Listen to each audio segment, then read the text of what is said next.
100 நாட்களில் உங்களின் கோரிக்கைகளை நிறைவேற்றுவேன். சமூக நீதி ஆட்சியாக, கல்வி வளர்ச்சி ஆட்சியாக, சமத்துவ ஆட்சியாக நிச்சயம் அமையும். உங்கள் மீது நம்பிக்கை வச்சு இந்த உறுதிமொழியை நான் எடுத்துக் கொள்கிறேன்.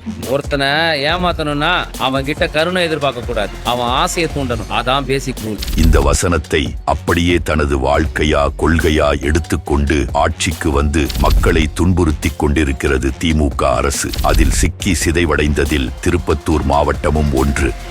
திருப்பத்தூர் விவசாயிகளையும் விவசாயத்தையும் பாதுகாக்கும் உயிர் மூச்சாக விளங்கும் பாலாறு இன்று தொழிற்சாலை கழிவுகள், சாக்கடைகள் கலந்து மக்களின் ஆரோக்கியத்திற்கு பெரும் பாதகம் ஏற்படுத்தும் வகையில் சீரழிந்து சின்னாபின்னமாகி கிடக்கிறது. திருப்பத்தூர் மாவட்டம் ஆம்பூர் அருகே பாலாற்றில் கலக்கும் தோல் கழிவு நீரால் நீர் ஆதாரங்கள் பாதிக்கப்படுவதாக திருப்பத்தூரில் பாலாறு மற்றும் அதன் கிளை ஆறுகளில் தொழிற்சாலைகளில் இருந்து கழிவுநீர் வெளியேற்றப்படுவதால் விவசாயிகள் வேதனை கிடைத்துள்ளனர். பாலாற்றில் செல்லும் நீரில் தோல் கழிவுகளை திறந்துவிட்டதால் அதிக அளவு நுரையுடன் நீர் பொங்கி காட்சியளிக்கிறது. வாக்குறுதி 362 பாலாற்றில் கழிவுகள் கலப்பது தடுக்கப்படும் என்று கூறியது திமுக அரசு. ஆனால் பாலாற்றின் அவல நிலையை நாம் அறிவோம். இதையெல்லாம் சரி செய்ய வேண்டிய நீர்வளத்துறை அமைச்சரோ பதவியை தக்க வைத்துக் கொள்ள என்ன செய்கிறார் என்று பாருங்கள். இன்றைக்கு எழுதி வைத்துக் கொள்ளுங்கள், உதயநிதி ஒரு நாள் ராஜேந்திர சோழனாக மாறுவார் என்பதை. ஒரு மனுஷன் போய் பேசலாம், ஆனா ஏக்கர் கணக்கில் எல்லாம் பேசக்கூடாது. திமுக அரசு பதவியேற்றதிலிருந்து இன்று வரை தொடர்ந்து ஆற்றில் மணல்கள் திருடப்பட்டு வருகிறது. 11 மணிக்கு தளபதி முதலமைச்சரா பதவி ஏற்றுக்கிட்டாங்கன்னா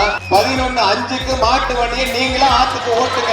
எந்த அதிகாரியும் தடுக்க மாட்டான். தடுத்தா எனக்கு போன் பண்ணுங்க, அந்த அதிகாரி இருக்க மாட்டான். இதிலிருந்து நமது பாலாறும் தப்பிக்கவில்லை. திருப்பத்தூர் மாவட்டம் மாம்பூர் அருகே பாலாற்றில் மணல் கடத்திய 6 மாட்டு வண்டிகள் பறிமுதல் செய்யப்பட்டன. பாலாற்றில் தனியாக பாதை அமைத்து நடைபெறும் மணல் கொள்ளையை தடுக்க நடவடிக்கை எடுக்க வேண்டும் என வாணியம்பாடி அருகே பாலாற்றில் 200க்கும் மேற்பட்ட மணல் மூட்டைகள் பறிமுதல் செய்யப்பட்டன. திமுக அரசின் நிர்வாக பிழைகளால் திருப்பத்தூரில் உள்ள விவசாயிகள் பல துன்பங்களை அனுபவித்து வருகின்றனர். பாலங்குப்பை ஏரி ரொம்பி இந்த எங்க நிலத்து வழியா தான் வருது. நெல்ல பாருங்க, அது என்ன ஒரு எவ்வளவு பாடுபட்டு எவ்வளவு செலவு பண்ணி அதை இந்த மாதிரி நாசம் ஆகி போயிருக்கு. திருப்பத்தூரில் பயிர் அறுவடைக்கு வரும் தருவாயில் மழை காரணமாக ஏரி நிரம்பி உபரி நீர் வெளியேறுவதால் பயிர்கள் தண்ணீரில் மூழ்கியுள்ளன. திருப்பத்தூர் மாவட்டம் நாற்றம்பள்ளி அருகே விவசாயிகள் நெற்பயிர்களுடன் சாலை மறியல் போராட்டத்தில் ஈடுபட்டிருக்கிறார்கள். அது மட்டுமா, அம்பலூர் மற்றும் ராமநாயக்கன் பேட்டைக்கும் இடையில் உள்ள பாலாற்றுக்கு குறுக்கே தடுப்பணை கட்ட வேண்டும் என்று திருப்பத்தூர் விவசாயிகளின் கோரிக்கையை கண்டு கொள்ளவில்லை. மாம்பழத்தின் கொள்முதல் விலை சரிந்தபோது மாம்பழ விவசாயிகளின் இழப்பை ஈடுகட்ட எந்த நடவடிக்கையும் மேற்கொள்ளவில்லை. இதிலிருந்தே திமுக அரசு விவசாயிகளின் முன்னேற்றத்திற்காக எதையும் செய்வதில்லை என்பதை தெளிவாக தெரிந்து கொள்ள முடிகிறது. திருப்பத்தூர் மக்களுக்கு திமுகவினர் என்ன செய்தார்கள் என்று பாருங்கள். பேருந்தில் நகை திருடிய திருப்பத்தூர் மாவட்ட திமுக பெண் ஊராட்சி மன்ற தலைவர் கைது செய்யப்பட்டார். திருப்பத்தூரில் குடியிருப்புகளை அகற்ற எதிர்ப்பு தெரிவித்து திமுக எம்எல்ஏ வீட்டையும் வட்டாட்சியர் அலுவலகத்தையும் பொதுமக்கள் முற்றுகையிட்டனர்.